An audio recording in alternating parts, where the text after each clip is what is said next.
বলছি ওটা হয়েছে কি বলতো, ও 2টো অব্দি পেশেন্ট দেখেছে, ঠিক আছে। হুম, মানে রাত্রে পেশেন্ট দুটো? রাত্রি 2টো, ঠিক আছে। আচ্ছা। 2টো অব্দি পেশেন্ট দেখেছে, দেখে রুমে এসে অনলাইনে অর্ডার করে 4জন বন্ধু মিলে খেয়েছে, ডিনার হুম। করেছে। হুম। করে ও খুব টায়ার্ড ছিল, যেহেতু 36 ঘন্টা ডিউটি ছিল, হুম। টায়ার্ড ছিল। ও কি করেছে, ওই সেমিনার রুমে গিয়ে হুম।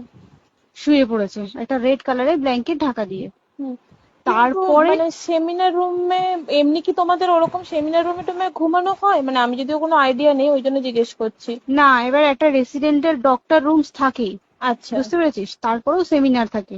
এবার হুম। সেমিনারে একটা বেড থাকে, আর আচ্ছা। ডক্টরস রুমে 2টো 3টে যেরকম বড় ঘর হবে সেরকম বেড পাতা থাকে। আচ্ছা। আচ্ছা। মেনলি ডক্টরস রুমে শোয়ার কথা, ঠিক আছে। হুম। হয়েছিল কি, ওকে বডিটা পাওয়া গেছে সেমিনার রুমে, হুম। কিন্তু ঘুমাচ্ছিল ডক্টরস রুমে।